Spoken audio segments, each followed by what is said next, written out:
Hey, it's Greg, community storyteller for Kentucky's Heartland at kentuckysheartland.com. Today we're over at the Elizabethtown Nature Park as we talk about the Backyard Classic. Yeah, Backyard Classic is an 8-hour ultra race that happens here at the Elizabethtown Nature Park, and it's a legit deal for sure. With me has been Bryan, also Damon Barnes, but for those folks that know Damon is standing on a hill, so he looks like a normal-sized human being. I am this tall. That is fake news. I'll find out on Saturday. So Saturday, you're going to see a ton of people out here. Ben, you guys put this together. We'll talk a little bit about how it came about, but explain to people what exactly is an 8-hour ultra race. Well, exactly what it is. You run from 8 a.m. until 4 p.m. I gave you an easy question to start. That was softball. Thank you. Yeah, man, it's just running as many miles as you can for 8 hours. You can either do it solo, or you can do it as a two-person team in this specific event. Of course, this year the loop is 3.45 miles, so we did it in reverse direction this year. So given a challenge in the 5th annual here to see, if Matt Hoyas can show up and beat his 56-mile record. 56 miles in 8 hours on a trail in the heat, doing multiple creek crossings. That's pretty impressive. Absolutely, yep. And the creek crossings are different this year, so 2 of them are the same. We did add a third one. It's going to mix it up a little bit. Maybe you get a little bit more wet. We don't know. If it doesn't rain, it might actually stay a little bit more dry this year. You know, we talk about E-Town and Kentucky's Heartland having a lot of different unique events, from baseball tournaments, softball tournaments, motorcycle events to car cruises. But the fact to have, because the ultra community is really, really growing in the running world, but to have an ultra race in E-Town and to see it grow and for what it benefits, it's pretty impressive stuff. Yeah, absolutely. This was the first official ultra run in Elizabethtown. Of course, like we said, this is the 5th annual. So as we've gone through the process, we've continued to grow the number of runners that are in it. And it's not just the Elizabethtown community that's running in this. We definitely have those who come back every single year. But we have people from multiple states that also come in to run this event. So the ultra running community in Elizabethtown, in the state of Kentucky, as well as across the nation, as you know, it's growing. It continues to grow. And we're excited about that. So it started a lot smaller, and we'll talk to Damon about that. But how many runners are we looking at seeing in town on Saturday? Well, we'll say anywhere from 150 to about 175, depending on who wants to brave the heat. And depending on your permit. Exactly right. So, Damon, Backyard Classic. It's a unique name. It's in the nature park. So where did the name Backyard Classic come from? About 10 feet this way is my backyard. So, again, the name was, it didn't take a lot of creativity to come up with it. When we moved into this place on the nature park, Ben and his wife came over one day, and we were hanging out, and Lori and Ben got to talking. Maybe a little smack talk was going on, and the idea kind of started there. A couple days later, Ben texts us and says, you remember that thing we were talking about, the ultra in the backyard? Let's make that happen for real. So Lori and Ben and I, and then we kind of conned Kelly Berry into it.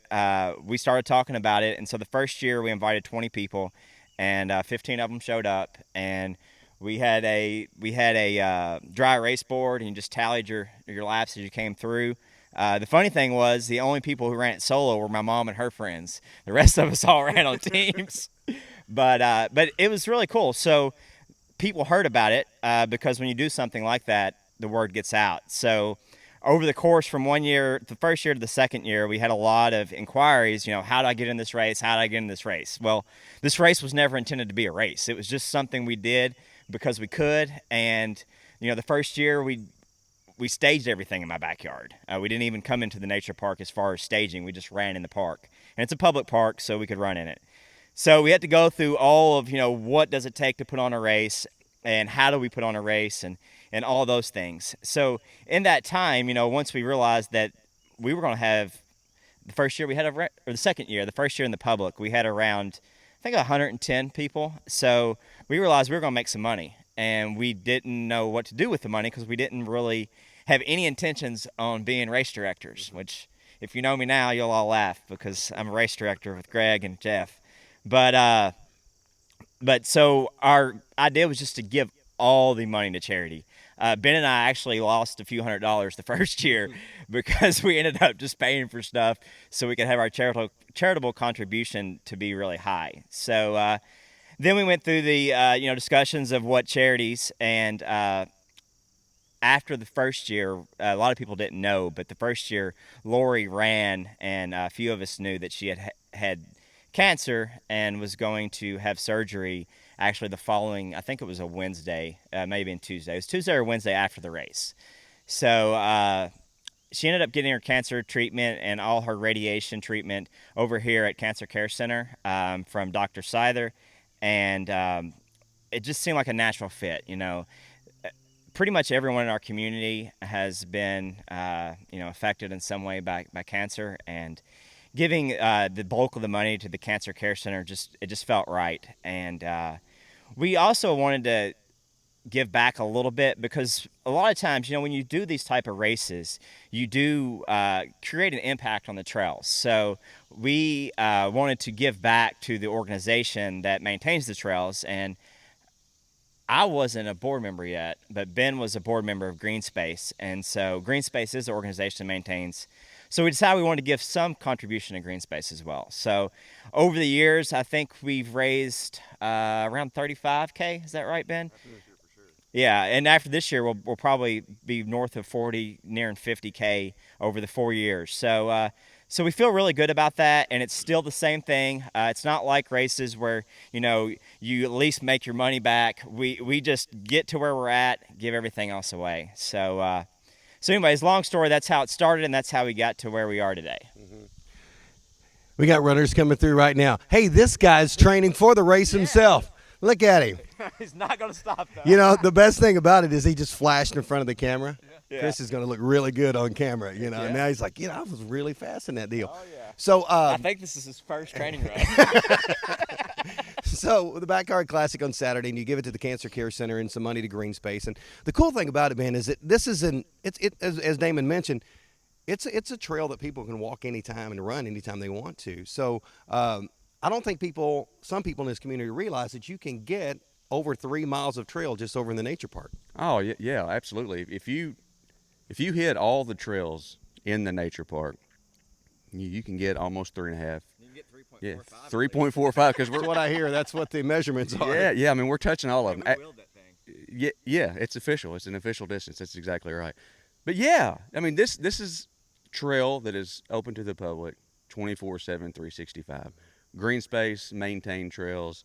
Of course, the city of Elizabethtown has been gracious enough to let us build the trails here and then continue to maintain them and then have events like these on them. So we're very appreciative of that. But yeah, you can come out here and walk. You can come out here and run. You can come out here and ride your bike.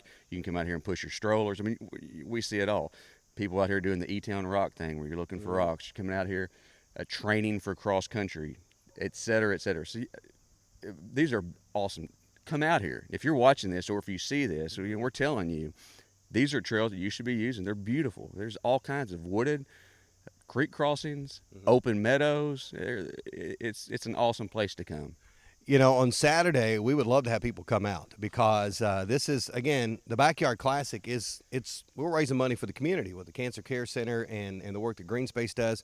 But the fact is, if you think this is a crazy thing, and a lot of people do, that you're running 8 straight hours, and I'm not going to bring up the fact it's going to be in the 90s on Saturday, but come out and see this, and because the camaraderie amongst runners is just amazing. They're going to invite you in to come see what's going on, but you'll have over 150 runners here from multiple states, and by the time they leave here, they may have ran a lap together or ran a little bit of time together or maybe set up one of their tents next to each other. It really, truly is something to come see because it raises great money and it brings a lot of awareness of what we have here in our community. 100%. Yeah, and one of the things we added last year, we're doing again this year, if you do want to come out, the last hour of the race in the field that's just right in front of us, we're doing what we call hot laps.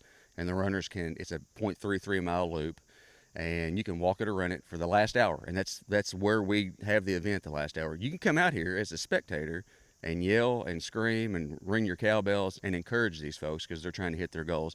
And it'd be an awesome place to come see how it all goes down. You will see all kinds of mental fortitude in that deal because Don't forget the hot laps will be fully DJ'd by the one and only Greg Milby. That is me. Yeah, I've got a playlist for that. So, which is it's an interesting thing. But you're talking 0.33 miles in this area here, and the cowbells and just the feel and just watching these runners that have already ran 7 hours. Look, Chris just went 0.33. So the time that you watch this video, that would have been a hot lap right there. You look fast, by the way. Yeah, you look fast. He's like, oh my gosh. So anyway, but yeah, right. there you go. PT Pros. So come out on Saturday, be a part of it. It starts at 8 o'clock. We're going to go to 4 o'clock. So the hot laps will start at 3, and it will be hot. And you guys have put a lot of things in place because it's not just about raising the money, but it's also about safety. So I know there's a lot of work and a lot of thought that goes in to make sure these runners are safe on Saturday because it is going to be hot. Oh, yeah. It'll be blazing hot, and we absolutely have planned how we're going to keep everyone hydrated and cool when they're on the course. So we have 4 aid stations. One of them's down here at the headquarters. Of course, it's fully stocked. And then we have 3 on-course aid stations. 2 of them have water and sword. We'll probably have a couple snacks out there, first aid, feminine hygiene products, since we're Cheryl's Sister certified. And then we have a 3rd on-course aid station that will have water and sword as well. We're also going to have fully stocked ice coolers. So if someone needs to, pack themselves down with ice or whatever it may be, we have ice on course as well. So yeah, I mean, we're definitely going to make sure that everyone stays cool and hydrated when they're on the course running. All right, it's going to be a great time, and I like how you went retro with an old Backyard Classic hat, and you've got last year's hat. I almost wore this year's hat, but I wanted people to see my fancy hairdo I did today. So on Saturday, or actually if people wanted to get a little more information about it, there's a website that people can go to, right? Yeah, they can go to etownbackyardclassic.com. We're also on Facebook, and then the race is put on by ckracemanagement.com, and you can find us there too, some info. If somebody wants to make a monetary donation, remember, like, I'm not a runner. I have no interest in running, but I want to support these people that are raising money for the Cancer Care Center. Can they do that? Yeah, if they follow the registration link online, it'll go to Run Sign Up, and they'll see a donate button there. If they're having any issues, they can always reach out, etownbackyardclassic@gmail.com, and we'll get to them and make sure we can get that donation for them. All right, so the Backyard Classic this Saturday, just one of the treasures we have here. Fitness events, we've got a bunch of them, but this is a unique event, and it happens right here in Kentucky's Heartland. He's been Bryan. He is the surprisingly tall, at this point, Damon Barnes. Thank you to the hill right here by the creek at the nature park. I'm Greg Milby, community storyteller, and this is Kentucky's Heartland.